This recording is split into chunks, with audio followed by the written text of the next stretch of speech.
به آرمانجا علیکاری کرنا و پنابرین کمپا دومیس لپارێزگا دۆکێ مامۆستایان ئۆلی و گەنج و وڵاتیان قەزا خەبات پارێزگا هەولێرێ گروپێکی پێکانین و بریارە بە چاودێری ئالیەن ئیداریە لە دەڤەرێ ئالیکاریەن کو هەفتیا بۆری دەهات بوون کۆمکردن ڕێکن بۆ پەنابەرین کەمپا دومیس.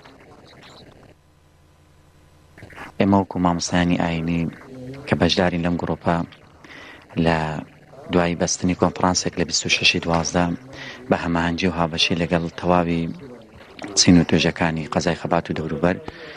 دیاڵە بیرمان لەوە کردەوە کە بەڕاستی ئاوڕێکی زیدی بدەینەوە لەو بەراوبەڕێزانە و خوشکانەمان کە لە ئاوارەکانی ڕۆژاوای کوردستانی سووریا هەناو هاواریان بۆ ئەو هەرێمە پڕ ئەمن و ئەمانەتە هێناوە. ئێمەش وەکو مامۆستایانی ئاینی بەشداریمان کردووە لەو پرۆسەیەدا و هیوادارین ئینشاءالله تەعالا ئەو هاوڵاتیانەوە ئەو خۆشەویستانی کە خێرخوازن ئامادەن بێن بۆ ئێرە بۆ هاوکاریکردن